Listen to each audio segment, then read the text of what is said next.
Hello everybody, welcome back. It is Monday, June 22nd, 2026, and you are listening to episode 233 of Midnight Film Society. Your host, Damian Sherman, and joining me today, as always, is... Derick McDuff. On today's show, a scrappy upstart director, Steven Spielberg, released his 35th feature film this week, Disclosure Day. Derick and I will go over all the themes, ideas, and dodgy CGI in Spielberg's newest sci-fi adventure. But before that, we'll go over some movie and TV news, discuss more about what we're watching, and finish up with our Letterboxd assignments. Right into the show, midnightfilmsociety@gmail.com, Midnight Film Pod on Instagram, Blue Sky, and Letterboxd. Subscribe on Pocket Cast, YouTube Podcast, and Spotify. Rate and review it on Apple Podcast. Tell a friend, family member, or stranger. What's up, dude? How we doing? Doing well. With late break in here, we're recording a little bit later than usual, so this one might you might be hearing this a little bit later. Fresh. So yeah, but it's going to be fresh. It's going to be hip and new for people out there. Yes, brand new sound. Your kids will enjoy. You're not ready for it, but your kids will really love it. Lots to go over. It feels like a long time since we potted. I know I'm doing my one movie a day thing, but with all the time I have and all the free time I have on my hands now, watching a bunch of movies, locally and at the theater. How has your movie going experience been the last couple of weeks? Just in general? It's funny. I hadn't watched a lot of stuff for a little while. I've been watching a lot of sports, as we'll get to, but like the last 5 days, I went to the movies 4 times. So I've been really crushing tape this last week or so. Been doing the work, crushing the tape, glad handing, kissing babies, shaking hands, all that stuff. All the shaking babies, kissing hands, all that good stuff. So let's go over a little bit. I didn't put any news in here because I didn't really see too much news on the coming over the wire. Obsession, Backroom still making a bunch of money. Anything you saw that you want to chat about before we get into the other stuff? No, I think we can dive in. Dive right in. Okay. So speaking of Spielberg, I was curious, Derick, we didn't really prep you for this, but this is his 35th movie of his career. He's made a bunch of movies in the 21st century. Just quick off the top of your head, what would you say is your favorite Spielberg movie he's made in the 21st century? The 21st century, I might have to say Minority Report. Yeah, nice. It's close between Minority Report and Catch Me If You Can. Really good 2002, 2003 there for old Stevie Spielberg about guys running.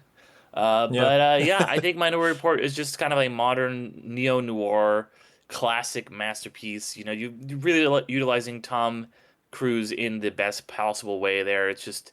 It looks so sleek. It's like one of those movies that's set 15 minutes in the future. Takes a really cool sci-fi premise in really interesting ways. There's not a lot of else stuff like it. It's a very, very rewatchable movie for me. And I love Catch Me If You Can as well. That could easily be the spot. But I think the crown goes to Minority Report for 21st century. Nice. Yeah, I like that one as well. I would probably go with that. A lot of stuff that's coming over my feed recently on Instagram are people breaking down the composition of the elevator scene where Tom Cruise and Colin Farrell are in the elevator, and just the camera movement, the camera placement. How I think he's one of these directors where he hides so much of his direction in his filmmaking. Is like you're so compelled by the people on screen, you're so compelled by what's happening, you don't realize how many shots in his movies are oneers. Like not super long oneers, not super intricate. I mean, they are intricate, but they're not flashy. They're just there. They don't draw your attention to it. Exactly. So there's that one that I see currently across my feed a lot, and the other one is Munich. There's a shot. I don't know when it's in the movie, but it's Eric Bana is on the street, and the camera, I think, pushes out from even a window. I think inside a window, goes down to the street, follows Eric Bana, frames him with the car that he eventually comes to. It's just an incredible shot. It's like one of those things you really don't. Again, he's not very flashy. He hides that stuff very well. Yeah, he really just kind of it's movie magic, You're just watching it, and then like about halfway through a scene, you'll be like, "Wait a minute, this is still going. This is some," but it's never like so long that the point of the one or the shot is to make you notice it. It's always doing the opposite. It's always just making it feel natural. It goes long enough that just when you start to be like, "Wait, is this still going?" It's doing something else, and it's fresh again. Yes, it is absolutely. So yeah, can't wait to see what else he's got cooked up. After this. Hopefully, this isn't the last movie, but if it is, it's a good, a good one a good one to end on, I guess. Yeah, I guess this was, I think, his the biggest gap between years for Steven Spielberg having not done a film, which I mean, just 4 years, but still for Steven Spielberg, that's a lot. And the only other times he's done that has been times when he did two movies in the same year. So he between '93 and '97, he did two movies both in '93 and '97. And this time, 2022, The Fablemans, and then Disclosure Day, which we'll get to, but both feel like quintessential Steven Spielberg. They feel like, hey, AI, write a Steven Spielberg movie for me. They would come up with either Disclosure Day or The Fablemans. Yes, exactly. Well, we'll get more into Steven Spielberg later when we review it in full later on. But for now, I have an announcement to make. Bwah, bwah, bwah. 2 years in the making. I Oh, finished watching every single Best Picture winner. wow. Yes, finished it last night around 8 p.m. Eastern Standard Time. I've completed my 2 year journey in seeing all the Best Picture winners. Amazing, amazing. I need to know some statistics from this. What are the best, what are the worst, I, what are like all the facts. All the facts. Okay, so how do you want to do this? Because I'll tell you my worst. Let me start with the worst, and I'll spread them Okay. out from there. I'll Mm, get more granular as I go. mm, So the worst one I saw it fairly recently because I was going in chronological order. One I saw recently was Crash from 2004. I gave it mm. half a star.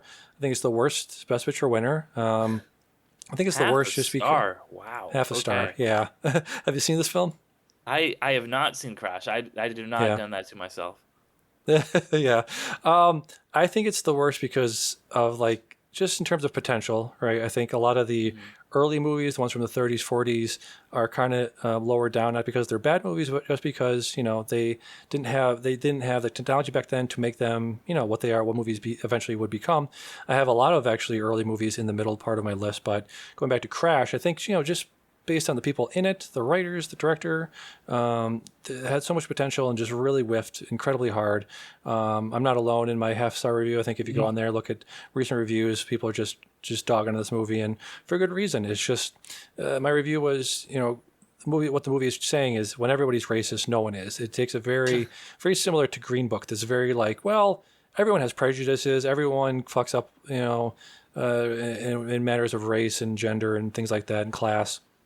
So can't we just all just get along? The synopsis on Letterboxd says it's a post September 11th Los Angeles. Tensions erupt when the lives of Brentwood housewife, her district attorney husband, a Parisian shopkeeper, two cops, and a pair of carjackers and a Korean couple converge during a 36-hour period. And I think this movie, like the counterpoint to this movie is Spike Lee's 25th Hour, which I just saw recently, which is another post 9/11 movie, which is also about people converging on one night, but that one takes place in New York. So I think this movie just whiffed on all accounts. So I don't really want to spend too much more time on it. But yeah, the Okay. worst movie I saw, the worst of the 98 movies I saw for this challenge was Crash. I that's yeah, kind of very much the consensus is that this is the worst Best Picture winner, and it's also one that it's just like kind of like what were they thinking? Like with the other Yeah. stuff, it's like okay, well, in hindsight, it makes sense that maybe we should have, given whatever, like Green Book shouldn't have won or whatever. Like there was like maybe a better movie, but this was one that even at the time, I think people were like kind of like, what in the hell was that? So Yeah. I know it's a real it's often named as the worst Best Picture winner. And people are still mad that it beat out Brokeback Mountain, as well as a Yeah. number of other very good films, including the aforementioned Munich, was nominated Munich, that year yes. for Best Picture, Yeah. along with Good Night and Good Luck, another movie that I quite enjoy, and Capote, which I have not yet seen. Just literally any other pick would have been fine, except for Yeah, that one. Yeah. yeah. So Let me go through these. So that was number 98. The 90s are made up of a lot of the early movies: Grand Hotel, Cameroon, The Great Ziegfeld, a lot of 30s movies. But I do have a fairly recent one down there in the 90s, Driving Miss Daisy. Again, another Green Book type, another, hey, can't we just all get along? You know, people can just talk and we'll racism and race relations will improve. If we just sit down and chat. It's like, no. That was number, Driving Miss Daisy was number 91. Let's see, some notable ones down at the bottom. Chariots of Fire I thought was very long and boring. One surprising one, I have a couple surprising ones. One is Kramer versus Kramer from 1979.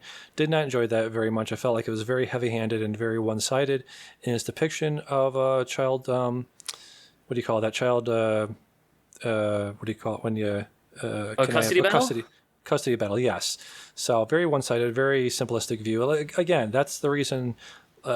Crash and Green Book and Kramer versus Kramer are going to be down here. Driving Miss Daisy are going to be down I'm here. looking at your bottom of your list. I'm like, it's Yeah. all the movies I haven't seen. Like it's like you're like Yeah. 85 through your bottom 10, and bottom whatever 85 through Yeah. 98. I have not seen a single one of them. Yeah, you're probably better off for it. Yeah, in fact, 77 through 98, I have seen only one movie in that whole clump. Which one? Forrest Gump at year Forrest Gump? 84. Mm-hmm. Yeah, it's surprising. I gave it 4 stars. I think it's a good movie in and of itself. I really don't think it should have won Best Picture. That's the reason I have it down there. It's also aged not well. So yeah, like you said, Out of Africa. I don't think you mentioned Out of Africa, but that is there. Number 79, a somewhat well received one. Notable ones are Gone with the Wind at 76. Boring and racist. Gone with the Wind. Boring and racist. Boo. Yes. I hate that movie.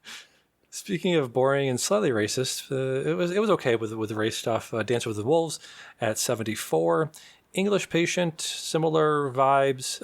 So English Patient makes up this category I call like white men with war in the background stories, which are that'll also be Chariots of Fire, that'll also be The King's Speech. A lot of movies, Last Emperor, a lot of Best Picture winners I notice have this template of a person who you're following the entire way around, with some either World War One or World War II happening in the background. English Patient being one of those.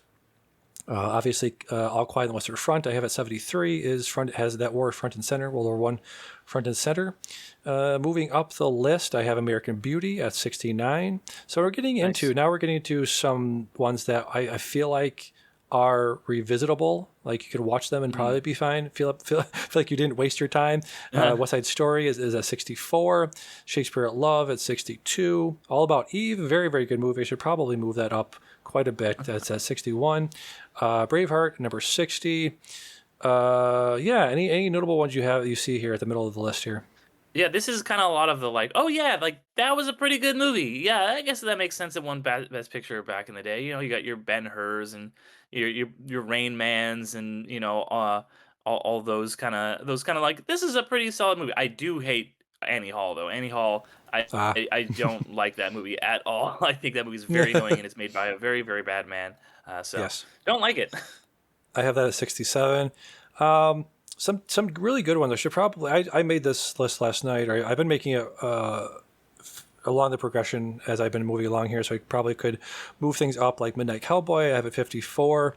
Rockies at 49. Recent one I just saw was Slumdog Millionaire. I have that at 50. Then we move up into the 40s. I have Platoon at 45.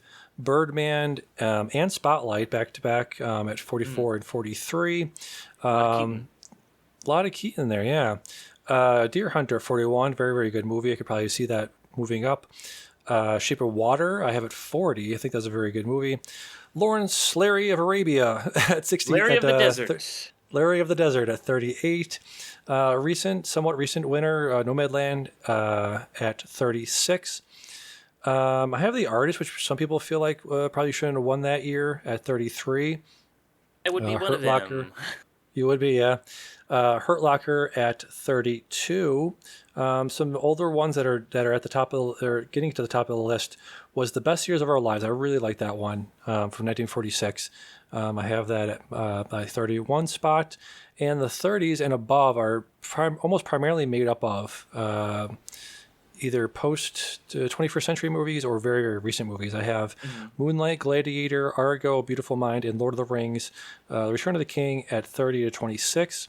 I have Amadeus, very, very good movie. Obviously, you're My going one of my through. favorite movies. Doing a whole podcast about. I'm just gonna say real fast. You're Yeah, 24 through like I guess 29. 24, yes, sir. 25. Schindler's List 24. Amadeus 25. Lord of the Rings 26. Gladiator number 9. I know we're getting into some masterpiece territory, but that you gotta bump those numbers up, man. Those are some of my favorite movies of all time. Two of I those know, movies are in my I Letterboxd top know, four. You gotta I bump that know. shit up, man.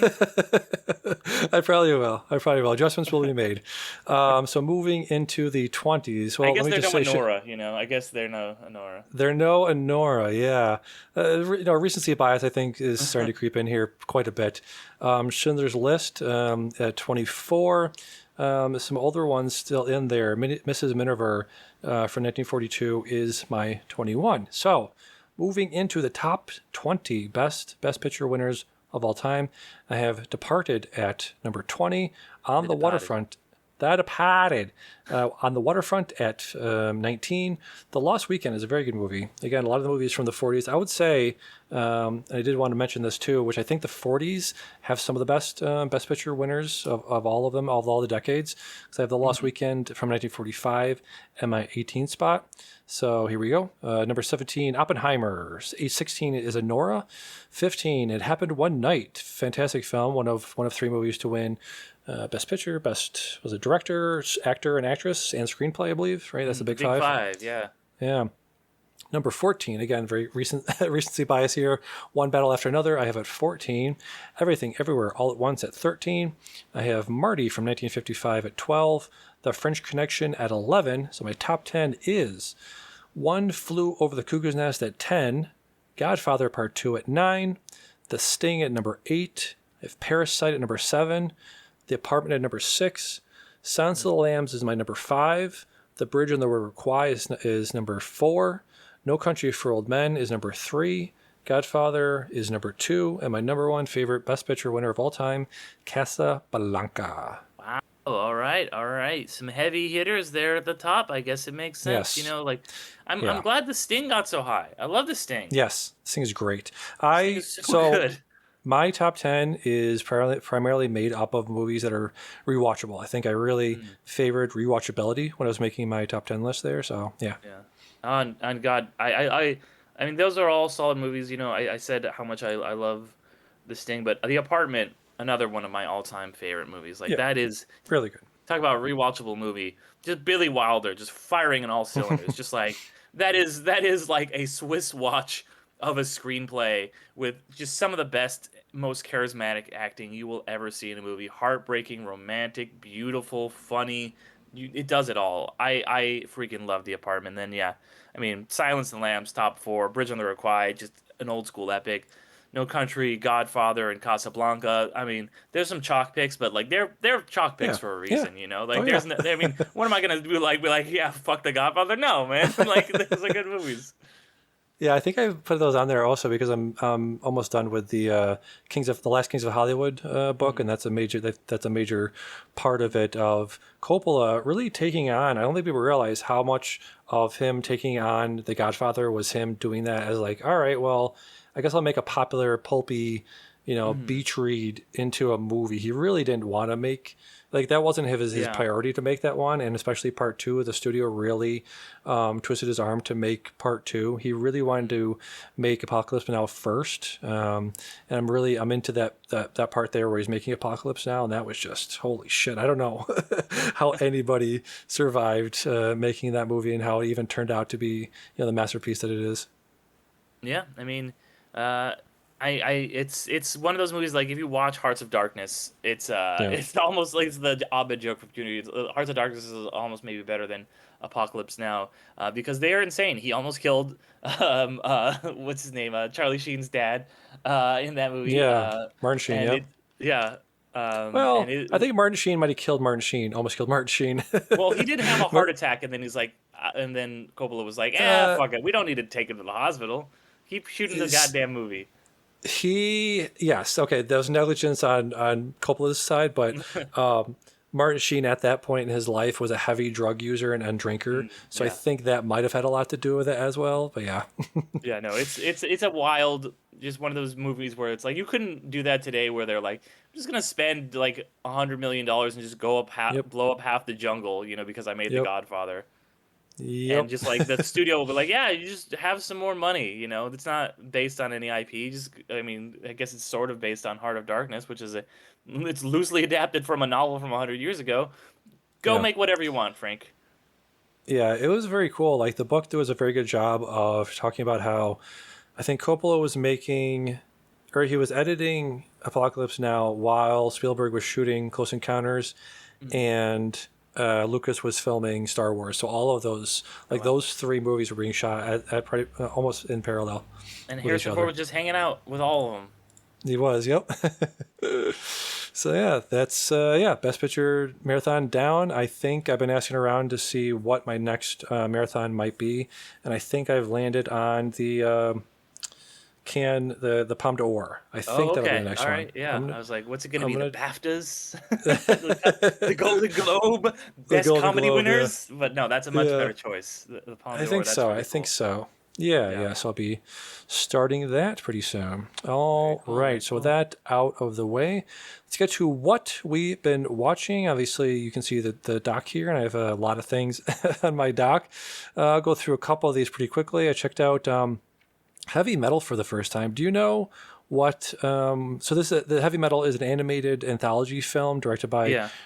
Gerald Potterton. Have you seen this film? And do you know what one of the shorts basically not really influenced, but what movie ripped off that short from this movie? I haven't seen the movie. I'm seeing like stills that I've seen clips of it. I know that it is just like this ridiculous anthology based on this very trippy magazine that is just like horror, sci-fi, face melting insanity. Like that's like quite literally people's faces melt. Um, I don't know what it was, what ripped off it though, and I haven't seen the whole film. Yeah, so there's a. Tell me if this sounds familiar. There's a short in here that takes place in future New York, Hmm. but a cab driver who rescues a woman, and she has a device she's trying to get back to somebody, and she's trying to get this device back to somebody. Does that sound familiar at all? It sounds vague as hell. That could be like 1,000 things. Someone's trying to get a device to someone. Okay. So it's in the future dystopian New York City, futuristic New York City, about a cab driver who rescues a woman, and he has to take that woman and the device, and he has to bring it to somebody. So the Fifth Element Oh, okay. is Are you pretty much eating right now? What is happening? yeah. Sorry, give me one second. Yeah. So yeah, the Fifth Element is has been known for a long time to have ripped off this movie or Okay. this thing. Yeah, it's just straight up lifted. A lot of artwork, a lot of the entire synopsis of that story is the story of Fifth Element. So Okay, interesting. that's one of the reasons I went back and watched this for the first time. And yeah, it's one of those movies like from the '80s that is, it's gore. It's not gore porn, but it's like it's Hmm. those comic books or graphic novels, or it's like it's like a porno brought to life. It's a lot of Yeah, yeah. '70s and '80s stuff like that were Hmm. very sex and violence and all that stuff. Hmm. So it was very much that kind of stuff throughout. Yeah, yeah. I don't think they've covered it on that show Anthological yet, the one that we recorded Hmm. the episode on, which hasn't come out yet. But I think it's like they're gonna do that one in a future season at some point. Yeah, yeah. It was interesting. The art was very well done.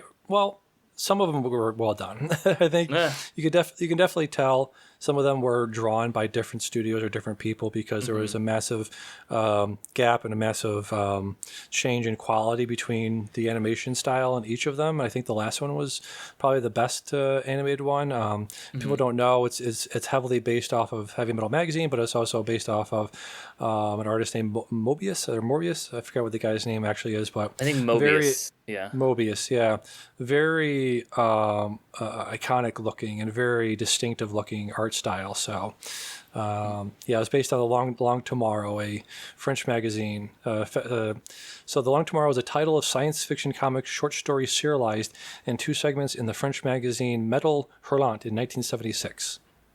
Oh, it was All written right. by American screenwriter Dan O'Bannon. Huh. Yeah, Dan O'Bannon's all over stuff in the science fiction world in the 70s. Yeah. Interesting. Yeah, I mean, I do want to see this at some point. I do actually like when you're watching an anthology, an animated anthology, and it's a little bit different. Like when they did the Star Wars, uh, Tales from Star Wars or whatever it was, and it was every tale was done by or every episode was done by a different animation house.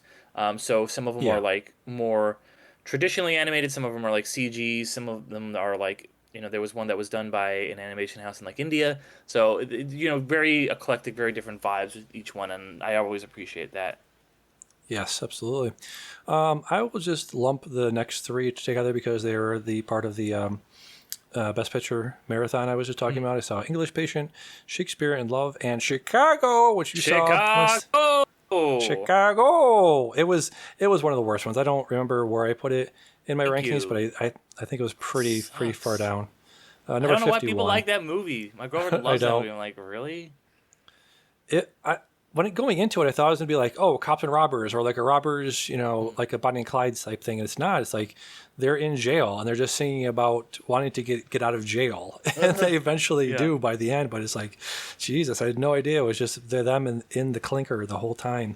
Hmm. So that was not great. Like I said, Shakespeare in Love was fine. My review was like, oh, so this is when Hamnet is taking place. Anne Hathaway, his wife, is taking care of his kids while he's having this tryst in London at the same time. That's not great. Yeah. Yeah, like I said, English Patient was fine. Crash was terrible. Slumdog Millionaire was the most 2008 movie I've It seen in a long time. it is a very 2008 movie. Like you watch Yep. that movie, you're like, oh, this was a time and a place. Yep. Very much so. Very much so. All right. So that was pretty much everything I watched besides the stuff we will talk about together. When we go to you, you checked out the NHL playoffs. All I've heard tell is the World Cup, but apparently playoffs are happening as well.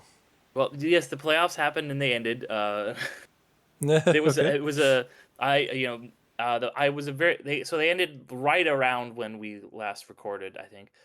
But yeah, great playoff run. I'm a big Ducks fan. They were back in the playoffs for the first time in like about 9 years or so. Had a great run. They unfortunately lost to the Golden Knights, who would go on to make it to the playoffs, and where they would go up against the Carolina Hurricanes, who have not won a Stanley Cup since 2006. They are the kind of always the team that people are like, well, they're always really good in the season, but they never make it very far in the playoffs. They also had my a former Duck, one of my favorite players, Frederick Anderson, was on them, just going on a historic run, just having just great goalie, and they also had their coach is a former player who was on that 2006 team. It was a great run, and it ended in a Stanley Cup final that was essentially good versus evil because you had these Canes team, these people that were like very popular from a smaller market that people loved, and then you had the Vegas Golden Knights, who were this kind of they're a relatively new team. They just kind of operate the way they operate in the way they trade players away, and the way that they've kind of negotiated contracts, fired their coach with who won a Stanley Cup for them with like 8 games left in the season. People don't really like it. It's not really hockey culture. And also, they hired a goalie who was allegedly, a sexual assaulter and was on trial along with four other guys for sexual assault. He was acquitted, so the Vegas Knights were like, "That's good enough for us. He's on the team." So it was really kind of a battle of good versus evil. These people you want to root for versus this annoying team that's only been around for 9 seasons have been really good. So there's a bunch of bandwagon fans for the Golden Knights, and then you saw the Knights win Game One, and then it was like, oh no, is this happening? Then unfortunately, Frederick Anderson gets injured, essentially, as far as we can tell, in Game Four, where they go down. The Carrions go down by four, come back all the way to tie it up, go to overtime, and then lose in overtime off this really bizarre goal. But then so they have the Canes have to put in their backup goalie, someone who, by the way, was not even drafted, was an undrafted free agent, got signed by the Canes, was playing in the minor leagues, or not very long ago, and he posts a shutout and is incredible, becomes this folk hero for the Canes, wins the next couple games for them, and they go on to win the Stanley Cup. It was a great, everyone was cheering. It was great. They did it in Vegas in front of all the salty Vegas fans. There's a big tradition in hockey where the captain, who, by the way, Stahl was his name, he was the oldest player to ever win the MVP for the playoffs. The captain always gets the Stanley Cup first, and there's a tradition of the pecking order, who gets the cup first, and it was handed off to Frederick Anderson first. That was really good to see. Also, it was great to see Carter Hart became the first goalie in the history of the NHL playoffs to let in 4 or more goals in the first 5 games of the series. That was great to see him do so terribly and then cry at the end. And it was even better, though, to see just Frederick Anderson and all those guys really deservingly get their Stanley Cup. So that's why I love sports, man. Nice. Yeah, the stories The you tell with stories, the sports. stories, yes. Yeah, lots of sports going on right now. The World Cup, Knicks won the NBA Finals for the Well, first time okay, in I what? guess that was on my. Oh, I put that on there twice. I meant to put NBA playoffs, but yeah, we can Oh, get to okay. the Knicks win because that was The also Knicks great. win. Yes. Did you watch it live? I did watch it live. It was Nice. incredible. The Knicks, who have not won since the '70s, going up against the last time they were in the playoffs against the they made it to the finals, I should say, up against the San Antonio Spurs was 1999. They played them again this finals, and the Spurs were just dominating them all series. And there was one game in particular where it was game 4, and the Knicks had won twice in San Antonio, kind of like in these close games. They lost game 3 because Donald Trump decided to show up, and that was the only game Yep. they ended up losing, was the one Trump showed up to in New York. They lose that game, and they're just getting absolutely blown out in game 4. And they're down by like 28 at the halftime. Then slowly but surely, I'm watching this game, kind of watching in the background while I'm doing other stuff, because I'm like, this game's over, but I'll just keep it on. The Knicks start slowly chipping away at that lead over the third and fourth quarter, and then end of the game was insane. Some really smart plays by the Knicks, some really bad plays by the Spurs. You gotta hold for the foul. That's all I'm gonna say, Fox. But they come back. They win that game by 1 point in an insane last minute shot. Like, they missed the 3-pointer, which they need to take a three. Get this crazy cut rebound, puts it in the hole, win the game, and then they have another comeback the next game. I think the Spurs were up like 90% of the series, but they still won. They still lost 4 games to 1. The Knicks finally won. It was another great series. Another reason I love sports. And that was on back-to-back nights with the Stanley Cup. The Knicks won, and the next night the Canes won. It was great to see. It really was. Absolutely. Yeah. I I mean, you'll forgot take what it my was. word for it. I will take your word for it. Yeah. I know. I've seen some of the highlights. I think it was Okay. just insane. The comeback. What was it, like a 30-point comeback in that one It game? was yeah, it was 28-point comeback, which is the record for the largest comeback ever in NBA Finals history, and those have been going on since the 40s. Yes. Yes. Really incredible. Yeah. No. I know sports. I've watched some sports in my time. I've done it. I've done the sports. Yeah. Yeah, Good yeah. stuff. Yeah. Yeah. All right. Let's get back to some movies. We both checked out Toy Story 5. Came out earlier this week. It is the 5th one in this franchise. I really enjoyed Toy Story 4. I was a little cynical about Toy Story 5 and hearing about, oh, it's going to be about technology, them versus technology. But yeah, start us off. Derek, what do you think of Toy Story 5? Yeah, so I think that the first three Toy Stories are a absolutely perfect trilogy. Just a millennial codex of just emotion.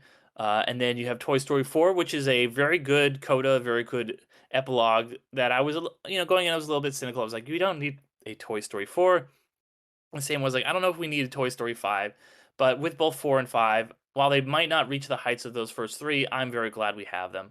They're just these, because who doesn't want to spend more time with your friends, Woody and Buzz, and especially Jessie, who is my favorite character and really gets her time to shine here. This movie absolutely just wrecked me emotionally at certain points because it is a movie where Jesse goes on. Anybody who's seen Toy Story 2 knows that one of the most heartbreaking scenes in any movie is the scene where Emily, Jesse's former owner, leaves her behind, giving Jesse a lot of anxiety and abandonment issues. Through some convoluted ways, she finds her former home, Emily's former home. Obviously there's new people living there now because that was a long time ago.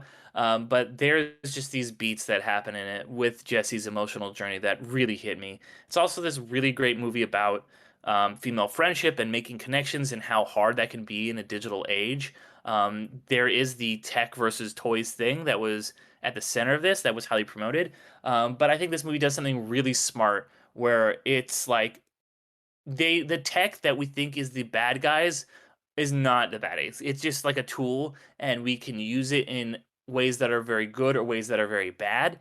And there's a lot of cyberbullying this movie touches on. There's a lot of stuff that happens in the movie with that, but it also touches on the way that this technology can connect us and make it can be a tool to create real human connection.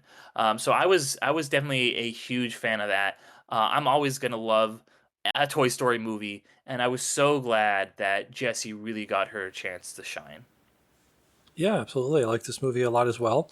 I said in my TikTok that, the you mentioned the first three Toy Stories, and I don't think I wasn't really into them when they first came out. I would have been like 10 or 11 when the first one came out. When did the second one come out? Like 99. 2099. So yeah, a little bit older, but yeah, they are, around that time. I would have been, moving away from playing with toys like I did when I was a kid, and getting more into video games and stuff like that. So, yeah, they definitely are. Like I said, these are for millennials. These are, if you're a kid when they first one came out, it hit you because you were actually moving away from playing with physical toys, and the Toy Story 3 was about being toys being discarded and saved at the last minute. And I think these last two, 4 and 5, have really served as a acknowledgement of future generations are coming in, and they will start adopting the things that you used to play with. I think Jesse's is a really good focal point for that theme of, like, because she's had so many owners over her life, and Hmm. this acknowledgement of, like, this existential dread of, like, I don't want to go through that again. She's about to lose this other, I forget, what's Bonnie. the girl, Bonnie. Yeah, Bonnie's got a lily pad for because her parents think it'll help her connect with her other kids, and that doesn't end up panning out. But at one point, the other character, Blaze, was it? The girl's Blaze, name is yeah. Blaze. Yeah, she Weird Girl and contacts her. Horse Girl. Can they become friends? We'll see. So she contacts Jesse, or she contacts Bonnie, and says, I have your toy here, and she's like, no, I don't really want it, because she's being bullied by her so-called friends. And so it's heartbreaking to see that point at which she's like, no, I don't really want it anymore. And they cut to Jesse and what was the horse's name, Oh, Bullseye, Bullseye. right? Yeah. Yeah, they cut to them looking at each other and just like, holy shit. This movie's so much about being discarded and not being wanted, and trying to make connections with people who might not really want you at that point in their life. So yeah, that theme did really hit me quite a bit there. So yeah, I really enjoyed it as well. Yeah. I noticed the budget is like $250 million. It's like, holy fuck. Why? Maybe Well, for I think all the part of people in it's it. just like it looks incredible, and part of it's like there's a lot of people in this. There's people There's from a lot of people in here. Toy Story movies that are in this. You're like, you've got Keanu Reeves in a glorified cameo. You know, like they've added so many toys and AKA big actors to the franchise over the years that I think that they had the Yeah, shot. And also, this thing looks good. This thing is looks like, very good. yeah, it's a well made movie, and it's worth the price. You know, it's gonna make its money back for sure. Yeah, I'm not really bumping on this, but I do just kind of a thing I noticed, which they really, they forward Jesse very much. This is very much a Jesse forwarded movie, but they Mm. really sideline basically every other character that we've, grown accustomed to in the series. Even Forky was introduced in the last one, right? See, I mean, he's there getting married or whatever, but yeah, it's very much just about Jesse and these, not just lily pad, but like they bring in these quote unquote older pieces of tech, which are, not old, but probably 4 or 5 years older, and just, yeah, they really forward Jesse at the detriment of all the other characters that we've grown accustomed to. Yeah, it is. I honestly think less of like a Toy Story ensemble movie and more of like a Yeah, Jesse story, which it makes sense to me, right? Like if there is, Toy Story like three kind of does that with like Woody and Buzz, I guess like so there's just like I said, there's adding so many characters in each one that you might not have enough time for Potato Head, and also a lot of those original actors have regrettably passed away, so yeah, like there are other people doing them and stuff, but it's not quite the same, and yeah, you do have to like Jesse, I think, was barely in four, that was more of a Woody reconnecting with Bo Peep's story, and yeah, other they have their moments, but even I think Woody and Buzz, who are always at the center of this, and they still have their kind of adventure in this, but they're not the main characters for the first time really in a Toy Story movie. It is really Jesse's movie. Um, and then there's some other fun additions. Like I love, like you mentioned, the Conan character. He's like this kind of yeah. screen, but he gets treated like a toy. Like otherwise, I love there's like the cadre of devices. Like you get the three of them, but then you also get like the advanced buzzes that are like toys but also tech. They kind of bridge the gap between those two sides. I thought was Yeah. really fun. Like when the opening of this movie, we were just like the buzz is just waking up on an island. You're like, what is Yep. going on? This is interesting. Like I don't know where this is gonna. You don't really know what all the shit with the buzzes like making their way through the world is gonna like pay off until about like at least halfway through the movie, if not more. And when it does, you're like very satisfied, I think. And there is some stuff you bump on, like you said. There's not quite enough time for everybody. Some of the plot is really contrived, but I just loved this movie. I do too. It's funny, this movie and Disclosure Day open, and you're like, "Am I in the right movie? What's happening here?" Yeah, right. Yes. Yeah. They're both like, what? Okay. This is interesting. Yeah, yeah, yeah. So, yeah, I would give that thumbs up. Recommend that one. Moving on, we have The Death of Robin Hood. This is from Mm. Michael Sarnowski, director of Pig and A Quiet Place Day One, two movies that I quite enjoyed very much, I believe. We were just talking about this. Well, I sent you a text of like, yeah, we've been podcasting together for 5 years. So I think it's possible we talked about Pig when it came out in I think 2021. we did. Yeah. So we talked about, both of his previous both of Michael Sarnacki's previous films. Derek, start us off here. What did you think of Death of Robin Hood? I liked this movie quite a bit. I know it wasn't like really like a Robin Hood movie like we expected. It's kind of like it's a very much one of those movies that's like, oh, you think you know Robin Hood. Well, the real Robin Hood wasn't exactly what you thought. You're like, oh, really? Okay, was he kind of a bad guy? It's like he shoots children in the face. You're like, holy shit.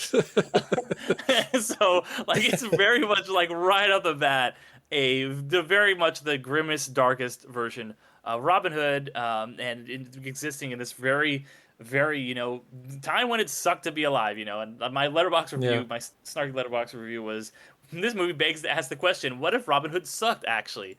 And he's just kind of this murderous outlaw. And it's one of those movies where you watch and it's like, oh well, you have this really terrible person, and do they get a second chance? Maybe they do. And I'm watching the movie. I was like, listen, this is an interesting character. I am enjoying watching him. I actually kind of I like the performance a lot. I like what he's going for, but his actions are so awful that I cannot. I hope he gets no redemption at all. And the movie, it doesn't do what it seems like it's setting up exactly. It seems like it's setting up that like, oh, he's gonna like find some peace in this. He goes to this. what do you call them? Like, convent, I guess, with all these nuns, and they heal him up and Yeah. stuff like that. And he sees this, by the way, this fucking badass like leper character who just kicks so much ass. And you're like, who is Yeah. this guy? This guy is cool. There's gonna be something with him, I can tell, and there is, and it's great.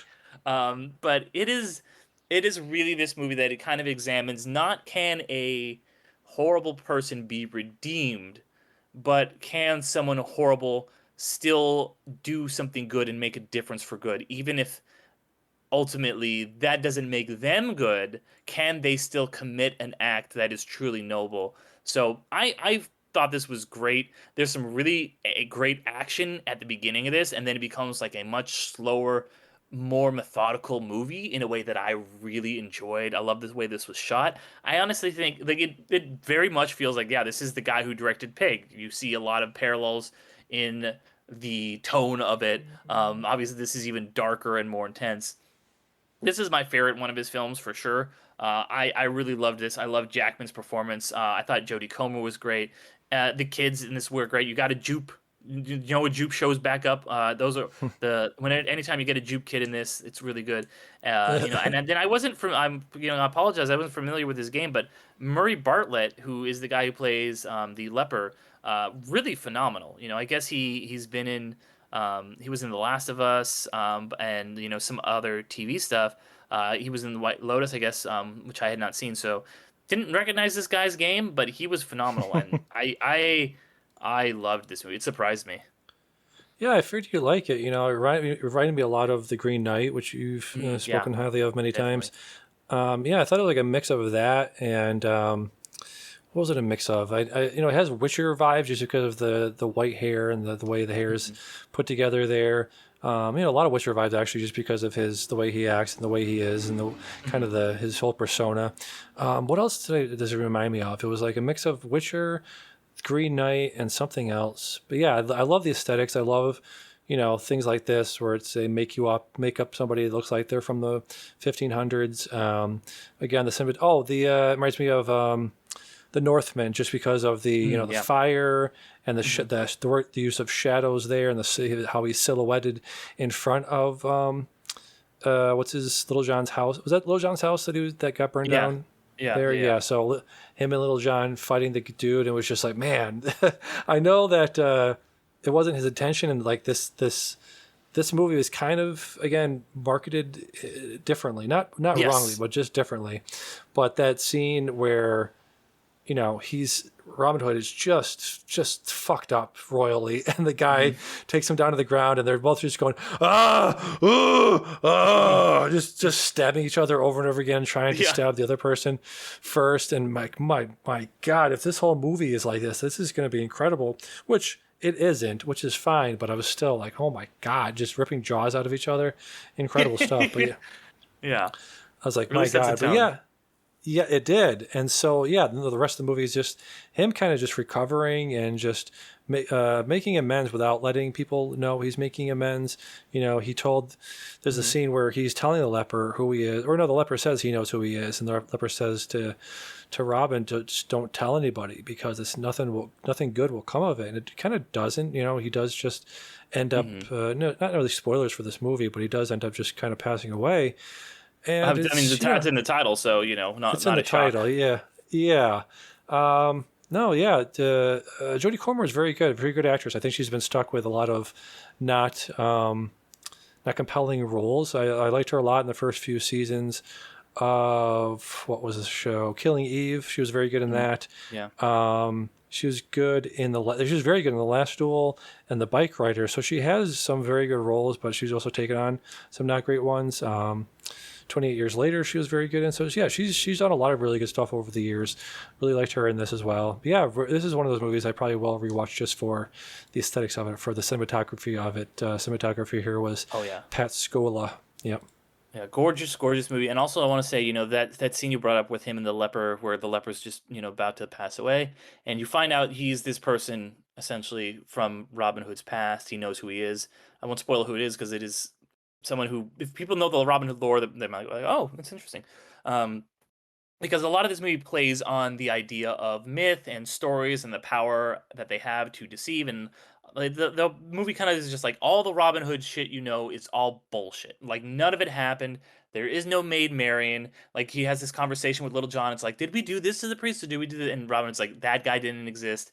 And when he confronts the leper's like, and he finds out like, oh, this thing from my past, which I have like been such a murderous, raging asshole, and heard all these stories about myself, and I've just dismissed it. It's like I forgot some of that shit was actually true, and some of the things actually happened. So it's like, yeah, these the way we tell these stories and control them, they're all myths and stuff, but a lot of them are based on something, like, so maybe there was a Maid Marian, right? Maybe Robin Hood has been so crazy and like murderous that he even forgot, but there was something there, and these stories are not all complete bullshit, and there's a nugget of truth in all of this, and the way the movie ends also plays into it. Like that story he tells kind of at the end of the movie where he's making up the Robin Hood mythos kind of on the spot. You're like, I don't know how much of this is real and how much of this is just him expanding on things that happen and how much is completely made up. But I think the mix of it all is so fascinating and interesting. Yeah, let me pull up my review because I quoted a thing that she says at the end, or he says at the end, that was really like, okay, that's the that's the theme of the movie. That's the whole. Let me see here. That's the whole thing that the movie's trying to say. Um, where is it? Oh, he says like he's dying and he's talking to the kid. Who is he talking to? Some kid he met there. He's telling her to, what's it called when you put the arrow on the bow? Knock the arrow. Knock the arrow. Pull it back. When I say, don't let go, you're not letting go. You're simply not holding on anymore. I was like, damn, that's a heater of a line. Yeah, Yep. really just powerful way to end the movie. Yep, absolutely. So the Death of Robin Hood, definitely recommend checking that out. Next up, we have a little horror movie called Leviticus. I'm glad you checked this out because that'll be interesting to chat about it. The synopsis is two teenage boys must escape a violent entity that takes the form of the person they desire the most, each other. Derek, what'd you think of Leviticus? I am really I'm sorry to say that I thought this movie was very bad. I went in with high hopes. I was like, cool, like queer horror, like it's about conversion therapy, It's Australian. I love a lot of Australian horror stuff. They've gotten some really good ones in the last, decade and a half. And God, this movie was so boring and uninteresting and heavy-handed with all of its metaphors. And the main character sucks. I hate him. He's such a fucking prick. And I will say, like, no offense to the actor, maybe Joe Bird, he seems like he's a cool person, but like he's just this charisma vacuum in this movie. The fact that the movie, I thought I was having a stroke every time they would say the character's name, because the Yeah, character's name is yeah. literally name. It felt like something the writers wrote and were like, what's the name of this character going to be? I don't know, just put name in and we'll auto correct it later. And then they just forgot. Like Just forgot, it yeah. was wild. And the concept of like, okay, like, there's this demon that you can't see that looks like the person you love, and they're queer, so it's like done by this, like, that's interesting.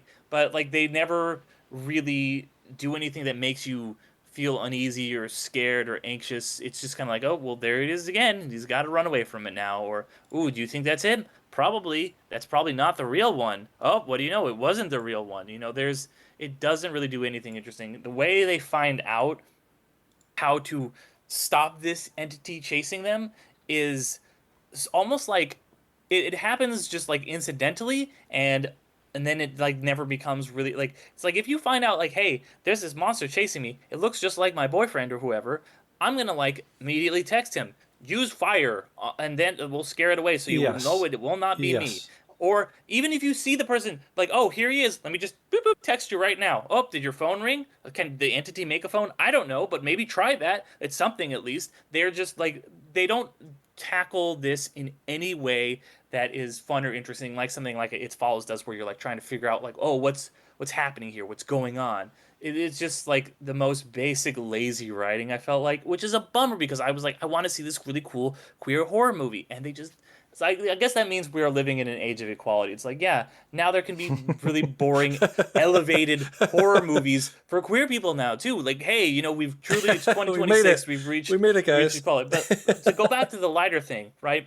You think like I Yeah. think okay, this is the way you stop the evil demon entity, whatever you want to call it, right? Okay, Yeah. how does he stop it? Fire. Okay, the he brought him out using a lighter. Fire. He talks about two flames. Okay, how do we get to there? Well, does anyone figure anything out? Does anyone make that connection? No. Okay. Well, it's a lighter. Is there something significant that happens with a lighter, where the lighter happens to end up in its place where he can get it by some kind of motivation or means? Is like something those crazy coincidence happened here, and that's why you see it. No, he's just grabbing shit, and one of them happens to be a lighter, and then it works, and then we move on. It was in I was like, what am I watching? I saw it with my girlfriend, who, by the way, bisexual, so she's like, I will say, also queer community, someone who thought it was boring because she fell asleep multiple times in the movie.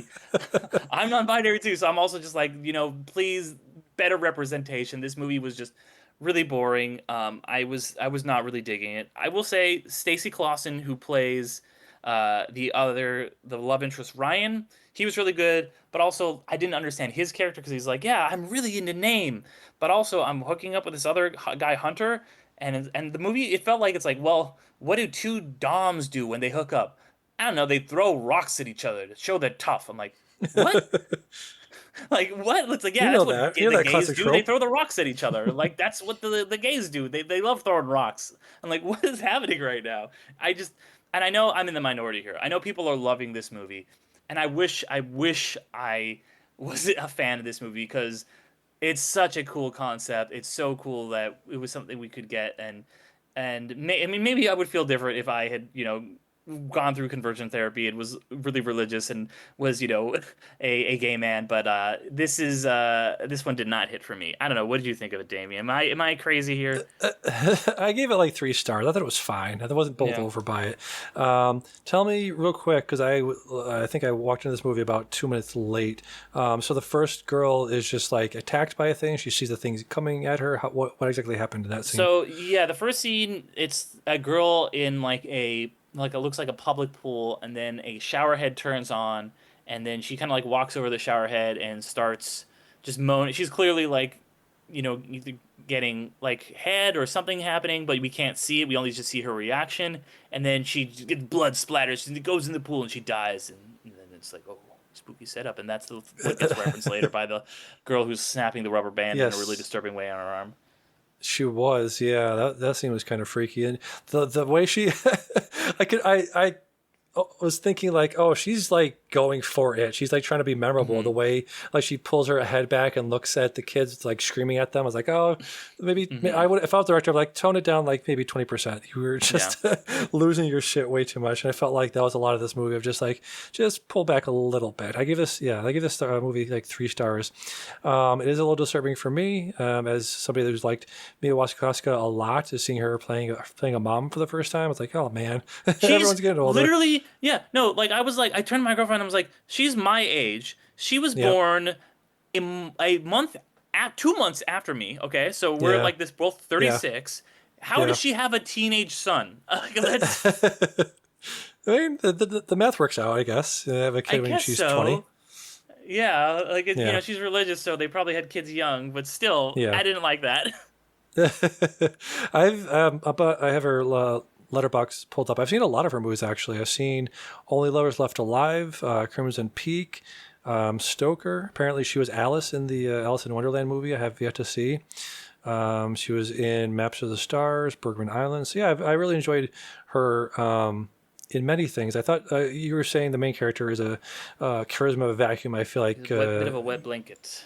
wet to blank. Yeah, Mia Wasikowska was not. I don't know. It was like one of those why her? You know, you could have got anybody for Yeah, this role because there's really she's nothing like standing out so about her. good, and she's not in a lot of great stuff. She's Yeah. had some really good performances, but I feel like mostly gets cast in kind of just like nothing roles. Yeah. What else was I going to say about this? Yeah, things like this need to either be like Joe Bird is apparently in also Talk to Me. So I feel like Hmm. movies need to be like that, where it's super scary, and it's like you're saying with the lighter thing, like the rules need to be established, and then you need to do something with the rules. You need to bring the rules back. You need to bring back the references. You need to have a concluding you know event with the rules, with the callback that you're establishing there. If you're not doing anything with the lighter, it's like literally check off the lighter. It's like you showed us him using it, you showed us what it does, now pay it off, and there's no payoff here. So I definitely agree with you there. Stacey Carlson playing Ryan was very creepy. I do like that they pulled back from and didn't do like a gay bashing scene, which they almost did. So he fought them off and was able to escape. I was glad they didn't go down that route in that one scene. Again, these movies need to be very creepy, very bloody, or have something like really interesting to say about their subject matter. And I think it kind of fails at all. It doesn't do any of those three things very well. So three-star movie for me, and sounds like maybe a little less for you. Yes, it was about a 2 or 1.5 star movie, honestly, for me. Gotcha. All right, one more for me, then we'll get to our review of the week. Let me see if we got. Oh no, a couple more things that I can chat about before that. But last movie I saw Saturday when I went to the movies, I saw 3 movies. Saturday, last one I saw is called The Furious, directed by Kenji Tanigaki. It is a vicious, brutal martial arts kung fu movie in the vein of It Comes at It Comes at Night. They Come at Night. One of those. There's 2 movies that I get confused in my brain all the time. It's one's called It Comes at Night, and then The Night Comes for Us.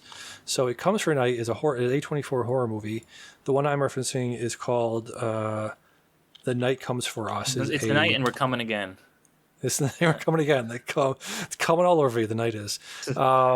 The Night Comes for Us is a brutal, bloody action movie. This one is as well. This might be The Furious, might be one of my favorite action movies I've ever seen. It is like wall-to-wall action.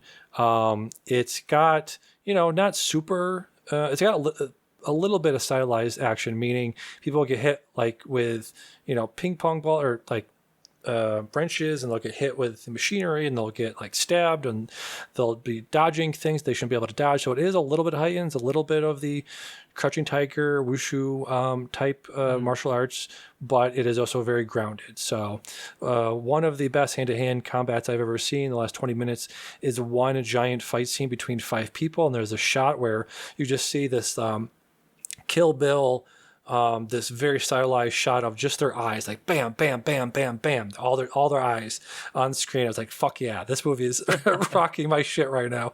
So if you're at all a fan of The Raid, of En Bak, of any of those amazing martial arts movies of the past 10 to 15 years, cannot recommend this movie enough. Nice. I'll have to check this out. There was actually a trailer that I saw before Leviticus, so looked really good. I love that style of Hong Kong kind of action, East Asian kind of action movies. So excited for this one. Very, very good. And you also checked out Power Ballad. What is the director's name? Oh, I just had it too. It's, John Carney. John Carney. Thank you. And this is the most John Carney movie you will see. It really is. And what it is just like you talked about last week. I was very excited to see it.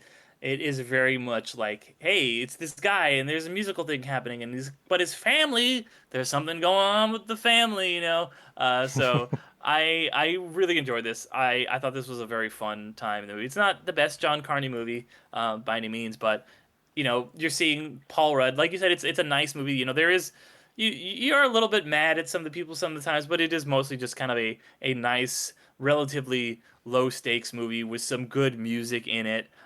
Some likable characters, some hijinks ensue. Paul Rudd is Paul Rudd. He's always phenomenal. There's a kind of like Irish sidekick character of his that I thought was great. But I was really, really glad I saw this movie. It's not one that's necessarily going to make it my like top 10 of the year or anything, but wanted to shout it out because it was a good time. Yeah, again, I think our theme last time was nice little movie. Yes. Again, not my favorite Carney. Probably that would probably be Once or Sing Street. But very good.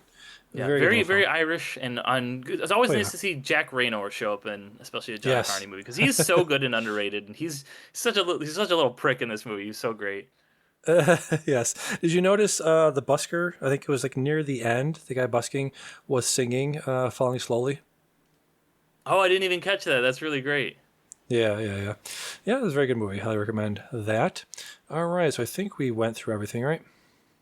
I think yeah, we've hit all. Well, the World Cup. I did also watch the World World Cup, Cup. go I'll ahead. say. Yeah, what you think of Yeah, that? I mean, this is still in the group stage as we're talking about it now. So right as the NHL and NBA playoffs were wrapping up, I'm like, well, I'm not going to get any sports for a while, but the World Cup started right. There was a little bit of overlap in that Venn diagram. We've got all three, and now we're well into the World Cup being played here in the U.S., Mexico, and Canada.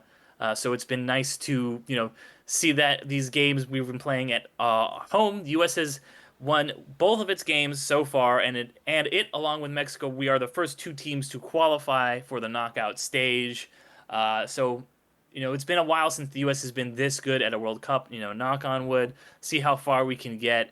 The sky's the limit. I'm not going to be like, the U.S. could win the whole thing, but this could win the whole thing. I don't think that's very likely, but it's definitely possible, at least for the first time I think in ever, honestly. So it's been really cool to see the U.S. Play some great soccer, also some just great soccer all around from Mexico and Argentina. Messi has been killing it. It's funny, there's a player in the MLS, Messi, who is leading the World Cup in all goals, which is not something you would necessarily expect on paper just from that sentence. That the MLS is the best scoring league when there's the Premier League and the Spanish league and everything else. But yeah, it's been good. I'll keep you informed of this. Wanted to put this on here because I've been watching a lot of sports recently, including this, and we'll see how it goes next time if the U.S. continues to make it through the knockout.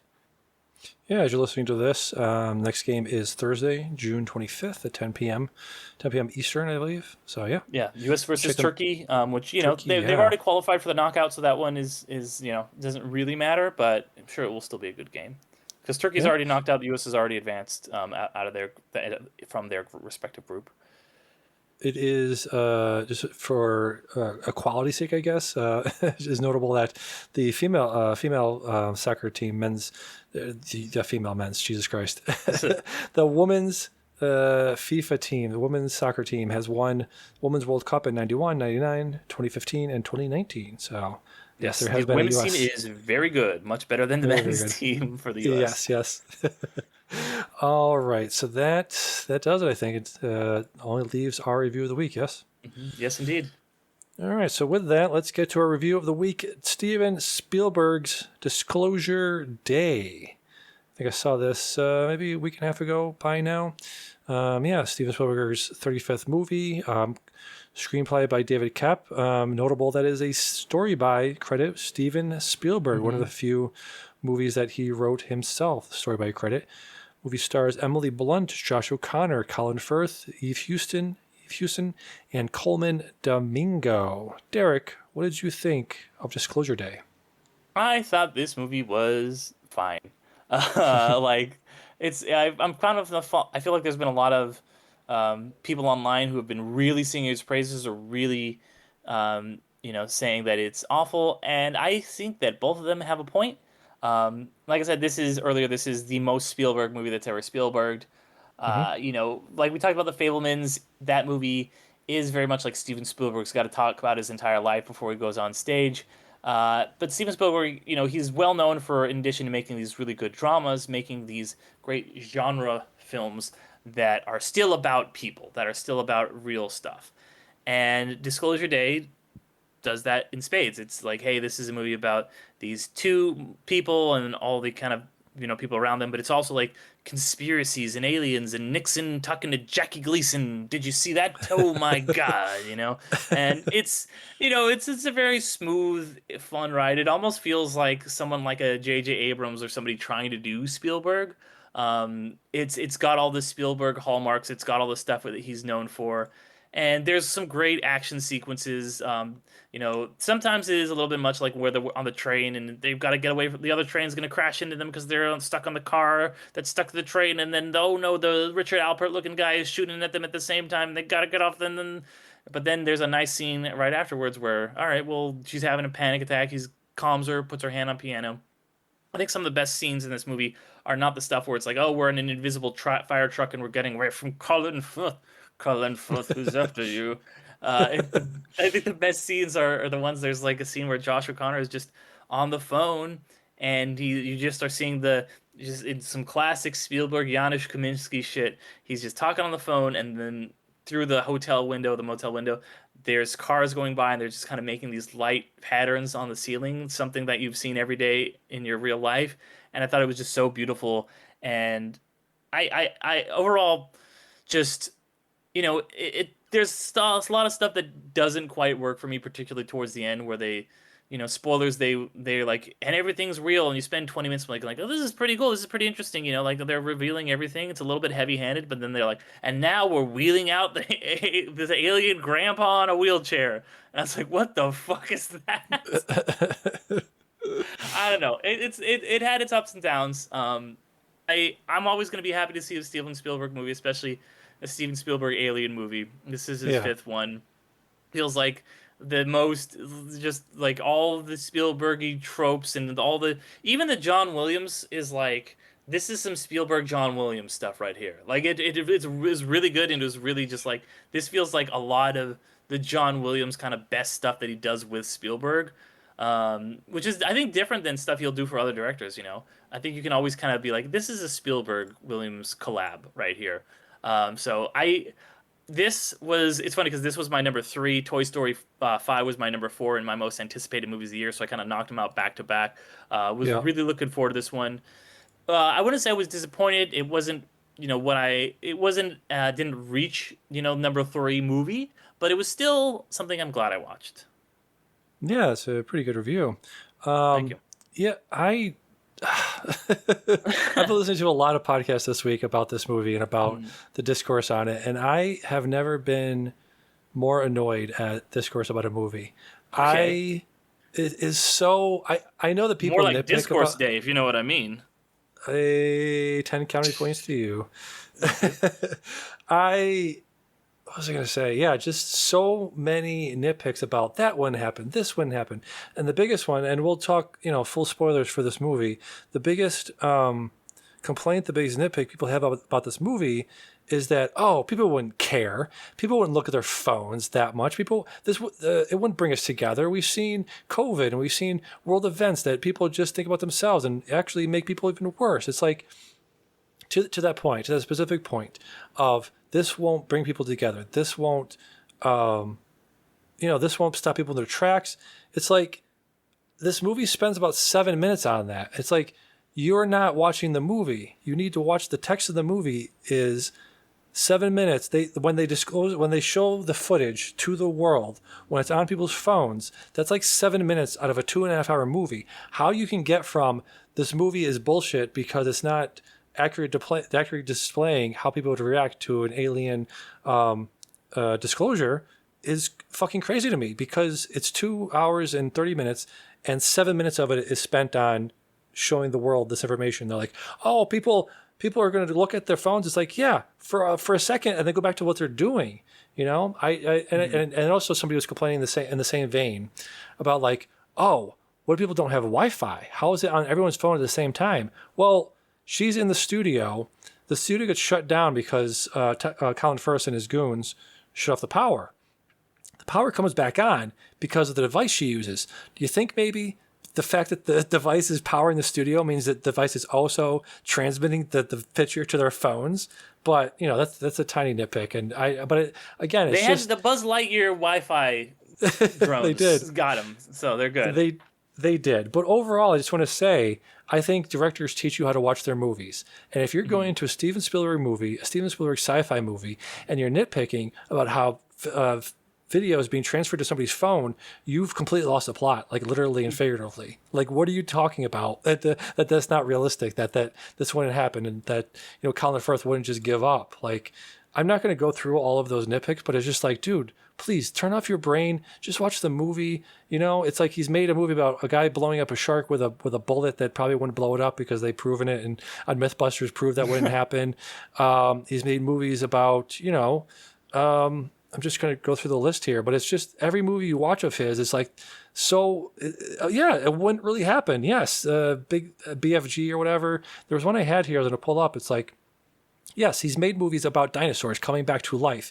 And specifically in Jurassic Park, there is that moment that people point to all the time of the Tyrannosaurus comes over the banister from his enclosure, chases them down the road for like a while, and then pushes them off the cliff. And it's like, well, where'd that cliff come from? It doesn't fucking matter, actually, where the cliff came from.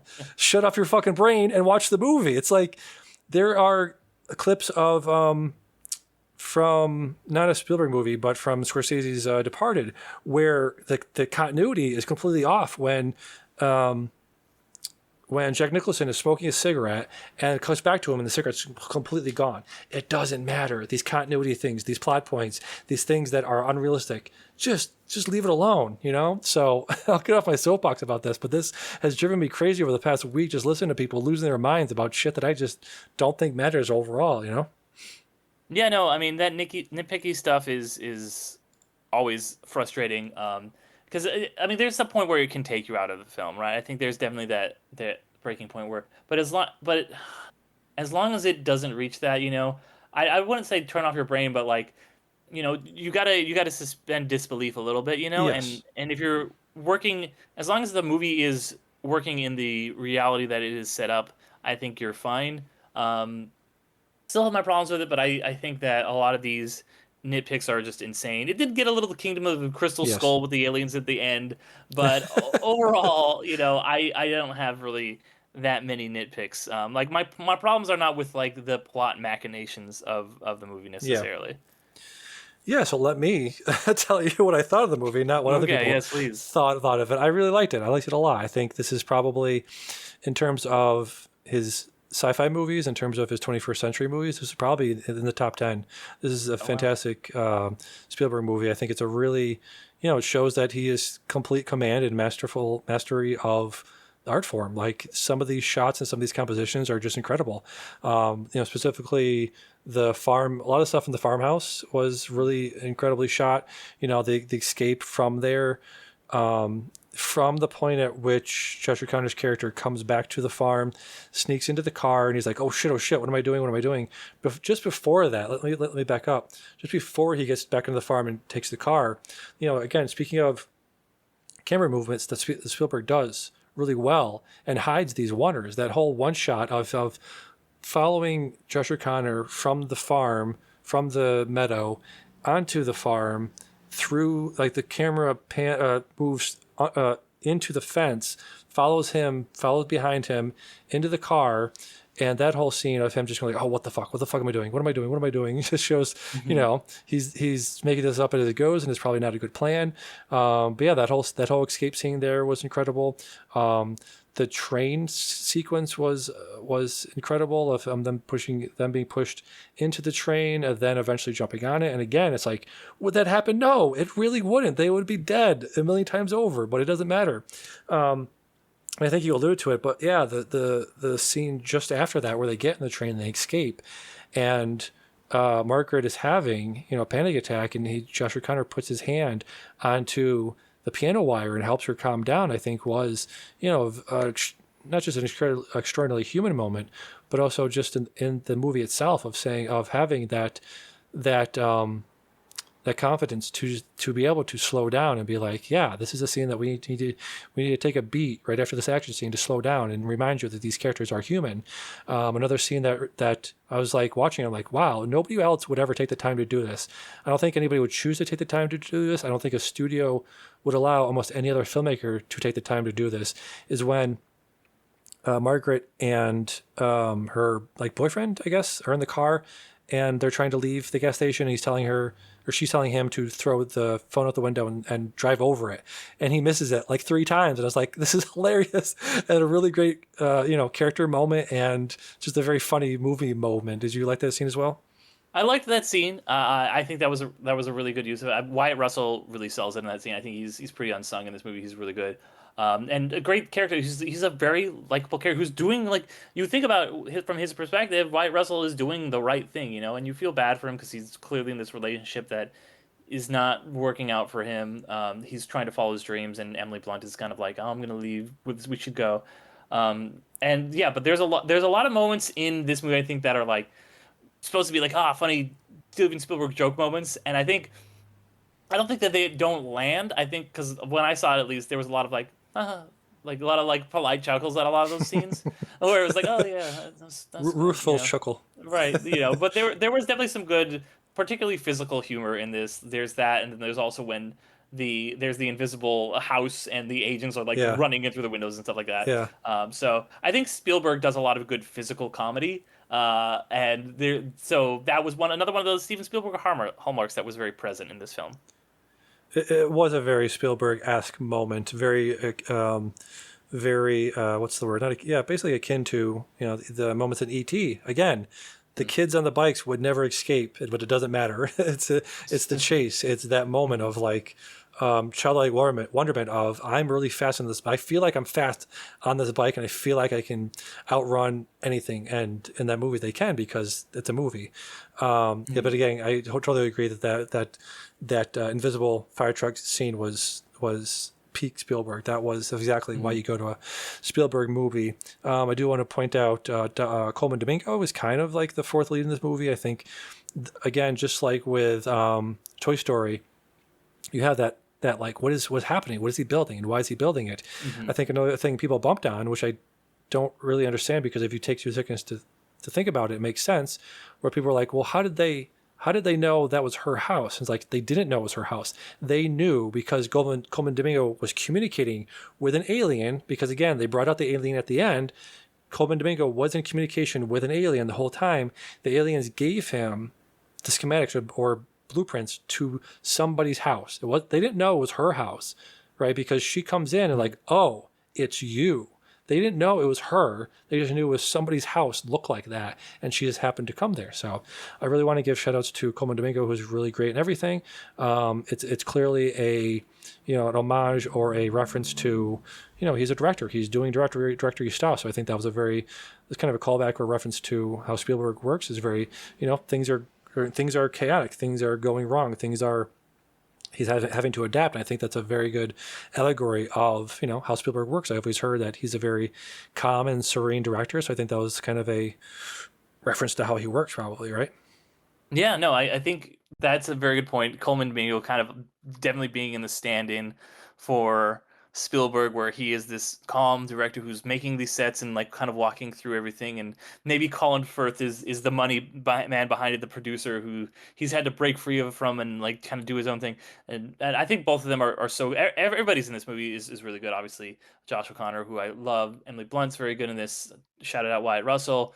Coleman Domingo is just so phenomenal, and he does feel like the real Steven Spielberg stand-in, where he's making this thing and he has this vision, and he's like, maybe if I do this and can show the people through recreating this false reality, then I can show the people this greater truth about and show the world how to have empathy. And it's like that's a little bit, yeah. So he's clearly like, and it's interesting because like Coleman Domingo, Steven Spielberg, like it's not like you would think looking at the two of them like he's clearly supposed to be his stand-in. A lot of times when directors do that, they'll have somebody who looks like them, but Coleman Domingo's a very different look. He's a very different presence, but he's doing so much in this. And then Colin Firth is just like, he's the bad guy. I already did, the little gravel thing. He's so good at that. He's just so menacing. And then when he just kind of sits down at the end, he's like, I've fucking lost. And even his like underling, I don't know his name. He hasn't really been in anything else, but he reminds me of Richard Alpert with his look, very menacing. And I don't know if this is me reading too much into this, but that scene where they're like escaping because Emily Blunt is making everyone see the person they love the most, and he's the one person who's like, nobody let her out. I'm like, oh, is this guy just a sociopath who doesn't have anybody that he loves in his life? I was like, because that would be something Spielberg would just slip in and like not draw your attention to it. And I think there's a lot of stuff in that. I think that's why so many people are bumping on it and nitpicking all these things, is because it's very clearly thought out. He has an answer for all these questions, but he's not spoon feeding you it. And so because people aren't being spoon fed it, they're just complaining, well, the answer doesn't exist. But I'm like, it does if you actually like think about it and look for it. Yeah, the his right hand man, the guy that's like, oh, somebody follow her.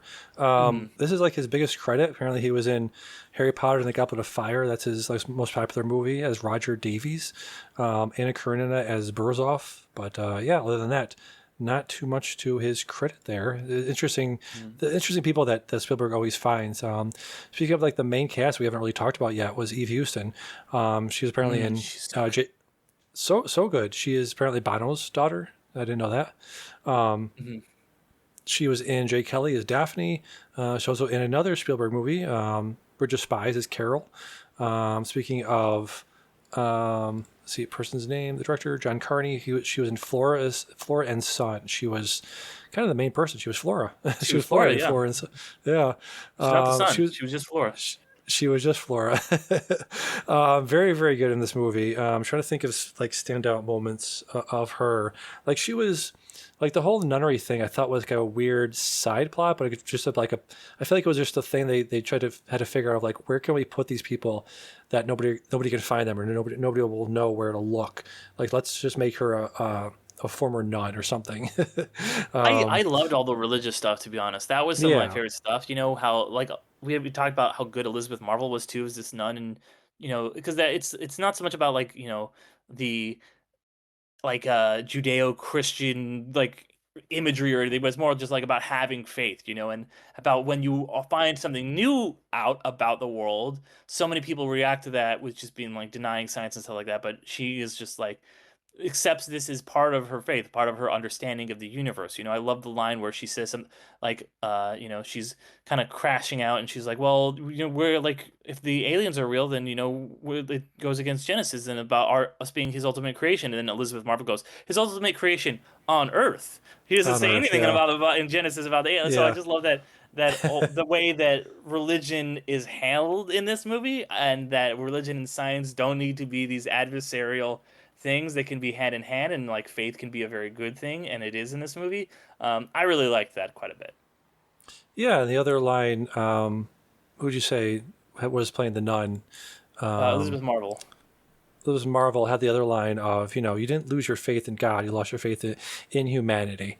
And I feel like that is such a meta line because, again, going back to my first complaints about people's reaction to this, is like, yeah, none of this would happen, man. Like they would have killed him. They would have killed him and put his body in some dark prison somewhere, and just never we had never heard of this. Like they wouldn't have walked him outside of that out of the wrestling event and bargained with him. No, that would have never happened. This movie would never taken place if you apply real world logic to it. Mhm. What was I going to say? Yeah, you just have to go in this movie with an open mind of like, yeah, this is cool. This is a cool Spielberg big budget blockbuster and just kind of enjoy it on that level. What else was I going to say about this movie? Let me just check Wikipedia for things that have happened. Yeah, I mean, people also bumped on like, oh, what is the device? They can kind of just do anything. Yeah, they can because aliens are fucking technologically so far advanced past us that it can just kind of do anything. I mean, it does have. I do think it was interesting that they added a limit to it because when Margaret was using it to camouflage all of the house and then the fire trucks, it did kind of start to burn and try to dissipate in her hand. So I think they added some limitations there. Yeah, I don't know. Anything else you want to talk about? Any major plot points? Any major set pieces of this movie? I mean, I did like the device, because it is this thing. We see it later on. Like it's just these three of them. You don't really know that much about how they work, and then so you're just kind of like it's this thing that we have. We have a limited understanding for how it works. We're only getting a glimpse into it, and we see certain people work it in certain ways, and then we see there's like a bunch of them that they use on Emily Blunt and young Josh O'Connor early in the movie, or like in a flashback. And so it's like, okay, this is like something that can do all of these things, and we only understand a sliver of it, and that feels like a lot of what's happening. We're only seeing a sliver of what's going on with these aliens. We don't know anything about why they're here, or what they're doing, or what their intent was, like how they ended up here. We're just getting this small little glimpse of it, and it felt like that was really well done. I will say though, like sometimes this movie does a lot of stuff where it's like we talked about, like, oh, there's something, it gets introduced and you're like, what is this? And you're kind of like interested in it, and it keeps being like, well, we'll tell you later. don't worry about it. Which is a little bit frustrating. And when it happens, like you Yeah. get the answers, you're kind of like, yeah, okay, that's kind of what I thought it was going to be. So that gets a little bit old, but other than that, like I did quite enjoy it. Yeah. Do want to shout out? Oh man, I wish they had her name here. The actress at the very end when she's kind of the audience proxy at that point of the The newscaster. newscaster, yeah. Yeah. Let me see. I know I shouted her out on the TikTok. Let me see. I thought they had her name here. Where is it? Oh, Margot Steinberg? No. Crap. She was very good. But yeah, my point is she was very good in terms of like conveying, again, what the ideal human reaction to this would be of just stunned silence, of of emotion, of just holy shit, this is real. Again, would somebody react that way? Yeah, maybe not. I actually don't think, Derek, that I don't think anybody knows how the world would react to an Right, actual to alien yeah, discovery. aliens. Because I think it'd be something similar to I was watching when I watched this thing that really stuck in my head was the Apollo 10 and a half, which depicted a family watching the Apollo landing and how they're just kind of watching and the kids are super excited when they finally get there and like, holy shit, we're on the moon, woo! And then like an hour later, like, okay, what else is on? I think Yeah. it would be similar to that of like this incredible accomplishment of human discovering human ingenuity. And they're just like, yeah, okay, what else? What else we got? Right. It's like the end of the Truman Show when everyone's like gripped and like watching this, and then it ends, and they're like, "All right, well, what else is on?" They just turn the channel, and the movie ends. It's so good. Yeah, I do think, not to be too high and mighty or too highfalutin about it, I do think that's part of like humans' ability to adapt to things. Why we're adaptability is one of our greatest strengths is like, holy shit, this amazing thing just happened. What else can we do with it? What else Yeah, have we yeah, got? Just the ability to like be astonished by something for 1 second and then just move on to the next thing at the next second. yeah. No, it's a very good point, and it's like I think the thing that one of the things we talk about is like humans, like that this movie really hits on is humans' empathy is really what has separated us out from animals and like just and even like our closest relatives like apes and stuff like that is humans have the ability to be empathetic and to work together, and that is the teamwork that comes out of that is what has built our society and allowed us to not just be animals and to be thinking, processing beings that can like interact and think about things critically. And so this movie does a good job of like being like, yeah, empathy is our uniquely human superpower. Absolutely. Yeah, the last word of this movie is listen. So it's very much about that. Courtney Grace plays the NBC newscaster who delivers the breaking news at the end. So shout outs to her. All right, so that was our review of Disclosure Day. Ran into Midnight Film Society at gmail.com. If you agree or disagree with our takes, with that, let's move on to our Letterboxd assignments. For the first time in a long time, forgot to watch my assignment, Tourist Trap. So I'll move on to maybe just roll that over to next time. Derek, did you check out Speak No Evil? I started to watch it. Kind of ran out of time. I was watching it before this, so I did not finish it. But I did really like it. It's got this very spooky, atmospheric vibe. Obviously, this is the original version, not the American remake with James. What's his name? Young Professor James X. McAvoy. Yeah. Named James McAvoy. So I really like this kind of like spooky Norwegian vibes. Very interested to finish this one, but for the first half I really really liked it. Nice, nice. All right, let me give myself another one for next time. Shuffle my watch list, see what we get. I chopped my list down to 38 films, so hopefully we'll Oh get something wow. pretty good. Yeah. I got a movie called Pendas Fen. This is a folklore movie I've heard a lot about from a lot of different people. From 1974, directed by Alan Clark. I think he's done a few different things. Yeah, a few different things I've heard of.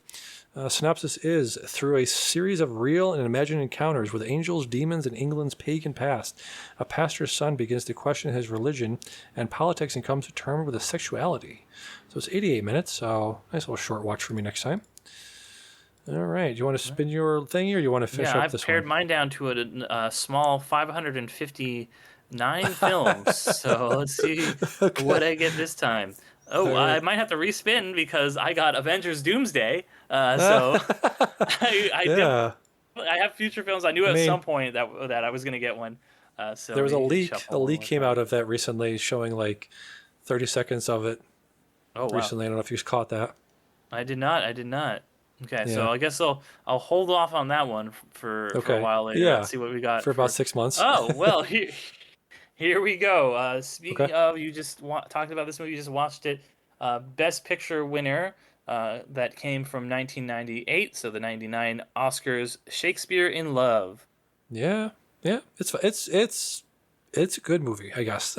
It's a movie that I didn't hate. Yeah. In relative, yeah, in relative to other movies I watched around that same time, so probably one of the better Weinstein forced through Yeah. Yeah. wins of the '90s. Right, Yeah. the beating Saving Private Ryan famously, and Yep. yeah, it's only my watch list because I put all the Oscar winners and Best Picture Gotcha. winners on my watch list. So we'll see how it Yep. goes. All right. So that's our assignments for next time. Actually, let me put it in now because I always forget to put it in. Mine was Pendas, Fen, Derick. This was Shakespeare in Love. Yeah, really good. Performance by a guy that's kind of disappeared. Not Ralph Fiennes, his brother, Joseph Fiennes, I think. Hmm. I know he was in Shakespeare. Shakes. He was in that Behind Enemy Lines, I think, the year afterwards. Oh, Shakespeare in okay. Love. I think that's the last thing I remember him being in. All right, so those are our assignments for next time. And for next time, we got one of the big ones of the summer, Supergirl, directed by Craig Gillespie, who did Fright Night, I, Tonya, and Cruella. So it should be interesting to Yeah, see how that fares. excited for that one. Yeah. It was to have Jackass Best and Last. Thought the last one's going to be the last one, but apparently not. We got the whole crew back together, plus, what is his name? He had some, obviously, they've all had their drug addictions and alcohol addictions for a long time, but one guy in particular, Bam Margera. Bam Margera, yeah, I believe he's in this. Yep. Yeah, Yep, yeah. yep, yep.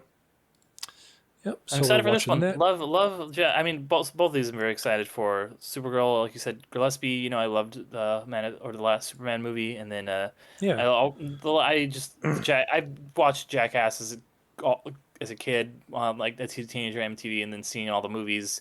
Last one coming out like as we were kind of leaving COVID. So excited for this for sure. Yeah, absolutely. Slightly smaller one. We got one called Couture, starring Angelina Jolie. American filmmaker. The synopsis is: an American filmmaker goes on a journey as she arrives in Paris for Fashion Week. She finds out she is diagnosed with breast cancer. Oh, so maybe like a sort of a cinema verite.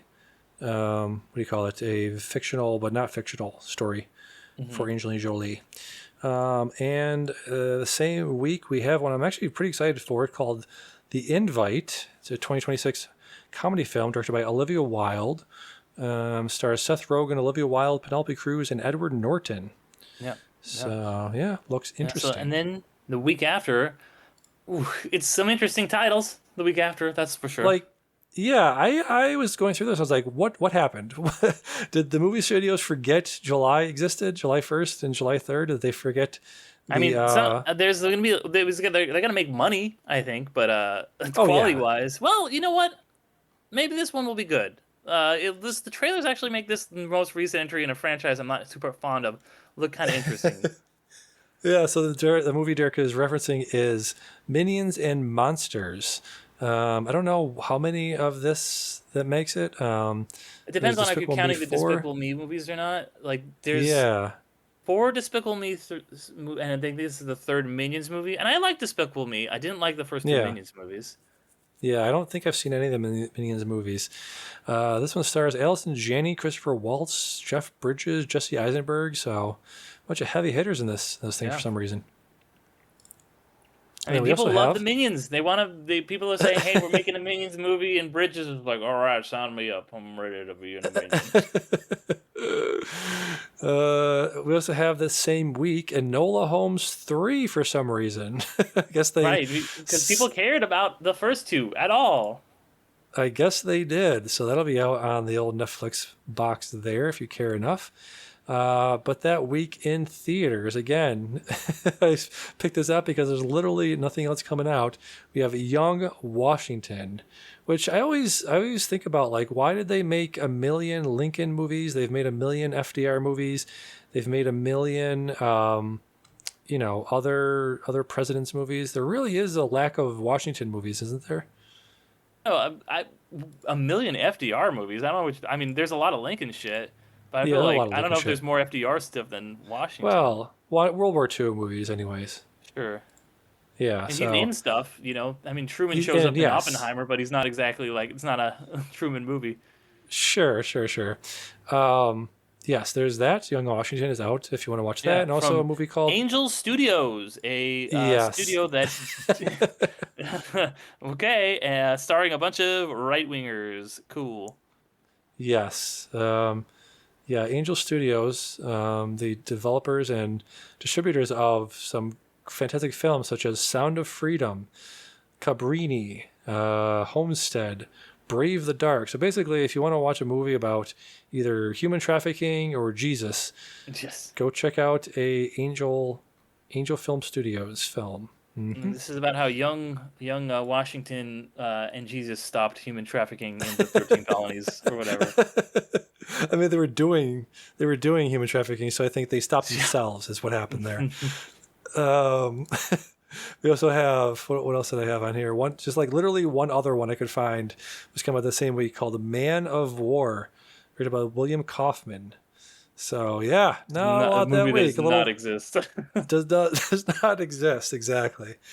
Anyways, so there's that podcasting or podcast. Jesus, Midnight Medium Substack. I might throw up some of my most recent reviews. I use Green Book as a way to talk about my whole adventure going through all these movies and sort of theorize about why they are the way they are. So check out my Green Book review, which has my thoughts and feelings about the whole enterprise of watching the Best Picture winners. Midnight Film Pod on Letterboxd. Apparently, I crossed over the 2,600 threshold recently, so 95 away from 2,700 followers. Midnight Film Pod on YouTube. Go to Spotify for podcasters to make your own podcast. And check out my TikToks. Every time I come home from watching my movies, I make a little TikTok about them. So follow me on Midnight Film Pod on TikTok. And I got some interviews lined up in the future, so keep your ear out for some of those. Derek, what you got to plug? So my plug is my other podcast that I do, Underrated, or the Underrated Movie Podcast. So would love people to go check that out. I'm in the middle of a mini series right now where I'm talking about films that were unreleased or unavailable in some format. So talking about films that have been taken off of streaming, films that were not available widely through DVDs or other means, or even lost films from the silent era. I'm talking about one of those. So we'd love people to go check that out. The last episode that we did when this is airing is The Fall, which was recently re-released from Mubi, but was unavailable for a long time with my buddy Karosh. Had a lot of fun talking about that. And next week, we talk about Bandersnatch, the interactive Netflix Black Mirror film that is impossible pretty much to find now, but was a lot of fun revisiting that. So I'd love people to check that out. You can also check out some of my writing over at templeofgeek.com, doing some film reviews and other news there as well. All right, very cool. For Midnight Film Society, I've been Damian. I've been Derek. And we'll see you next time. Bye-bye. Bye.